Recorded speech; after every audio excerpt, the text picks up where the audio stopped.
Сәлеметсіздер ме, құрметті оқырмандар, бірінші сыныпта математика сабағы 121 сабақ. Сабақтың тақырыбы есептер. Дұрыс және бұрыс емес пікірді анықтауды үйренесің. Бірінші тапсырма. Кімнің не айтқанын анықта дейді. Шыншыл үнемі тек шындықты, ақиқатын айтады. Ал өтірікші үнемі өтірік, жалған сөйлейді. Бұл жерде қай адамның айтқанын табайық. 10-нан 8 азайтса 2 шығады. Яғни дұрыс та, 10 мен 8-ге айырмасы 2-ге тең. Бұл шыншылдың айтқан сөзі, яғни ақиқат. Шыншылдың айтқаны ақиқат болады. 20-40-тан артық, яғни 20-40-тан артық емес. Ендеше бұл өтірікшінің айтқан сөзі. Бұл пікір жалған. Мұнда үшбұрыштар бейнеленген. Бұл жерде үшбұрыш көріп тұрған жоқпыз. Бұл өтірікшінің айтқан сөзі. Бұл пікір жалған. Бұл үшбұрыштар емес. Бұл үшбұрыштар емес екені дұрыс. Яғни үшбұрыштарға жатпайды. Бұл шыншылдың айтқан сөзі. Яғни бұл пікір ақиқат. Есіңде сақта, дұрыс пікір ақиқат деп аталады, дұрыс емес пікір жалған деп аталады. Келесі тапсырмада заттарды тап. Шыншыл суретте пайдалы өнім бейнеленгенін айтты.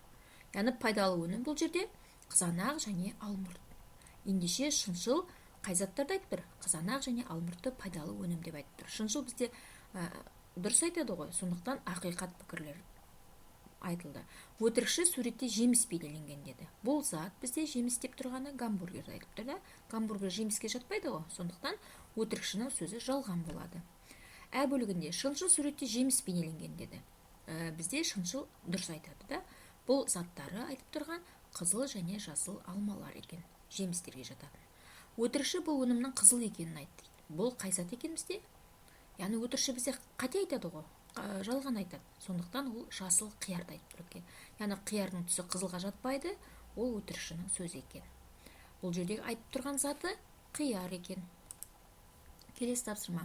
Ақиқат пікірлерді ата дейді. Әр бала бір жемісті таңдады. Әлия бананды, оның ағасы алмат алманы, ал сырым алма мен алмұртты таңдаған жоқ. Балалардың әрқайсысы нені таңдады? Әлия алманы таңдады. Бұл ақиқат. Әлия бананды таңдаған жоқ. Әлияның бананды таңдамағандығы бұл да жаңа ақиқат екен. Бұл сөйлеміміз дұрыс, яғни. Сырым бананды таңдады. Сырым бананды алды, яғни таңдады. Бананды алды, бұл ақиқатқа жатады. Сырым алманы таңдаған жоқ. Дұрыс. Алмұртты таңдаған жоқ. Бұл алмұртты таңдады дейді, яғни ақиқатқа жатады. Бұл жерде Әлия бананды алған жоқ, алма алды. Алма алған жоқ, алмұрт алды. Сырым мен алма мен алмұрт алған жоқ дедік қой бізде мәліметте. Ендеше ол қалған зат бізде бананды алған екен. Міне осылай пікірлерді ақиқат және жалған екендігін тауып айтуымызға болады. Келесі 4-ші тапсырмада Сәуле, Таңшолпан, Айгүл мен Гүлім төртеуі тосап қайнатты. Екі қыз тосапты қарақаттан, екі қыз қарлығаннан қайнатты. Таңшолпан мен Гүлім тосапты әртүрлі жидектен қайнатты. Бұл жерде Таңшолпан мен Гүлім екеуі әртүрлі жидектен қайнатқан. Екеуінің жидектері әртүрлі. Гүлім мен Сәуле тосапты әртүрлі жидектен қайнатты. Гүлім мен Сәуленің тосабы әртүрлі екен. Ендеше Гүлім тосапты қарлығаннан қайнатты. Гүлім тосапты қарлығаннан қайнатса, Гүлім қарлығаннан, ал Сәуле қарақаттан қайнатты. Ал Таңшолпан қасындағы ол екеуі бірдей, екеуі қарақаттан қайнатты. Ал соңғы қалған Айгүл Гүлім мен бірдей қарлығаннан тосап қайнатқан екен. Міне осы мәліметтерді пайдалана отырып, мына жердегі қай қыз неден қайнатқандығын тауып алуға болады екен. Келесі тапсырма есепті оқып, оны шығар дейді. Барлық жеміс әртүрлі түстегі тәрелкелерге салынған. Алма жасыл түсті тәрелкеге салынған жоқ. Қайсысы қандай тәрелкеге салынғанын айт дейді. Яғни мына жерде меңзермен көрсетіп қойдым. Алма жасыл тәрелкенің үстінде тұрса да, ол жасыл тәрелкеге салынған жоқ. Ендеше ол қандай түсті тәрелкеге? Әртүрлі түсті, оны қызыл тәрелкеге апармаймыз, себебі алманың өзі қызыл, оны басқа түске апарамыз. Яғни сары тәрелкеге салынды.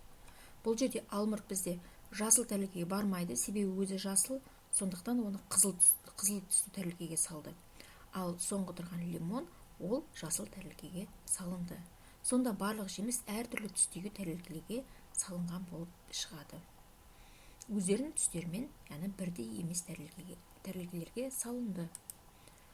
Міне бүгін біздер бірнеше есептерді шығардық. Бұл есептердің шығару жолдарын түсініп алсақ, біздерге есептерді шығару қиын болмайды. Каналға тіркеліп өз көмектеріңізді беріңіздер. Келесі сабақта кездескенше сау болыңыздар.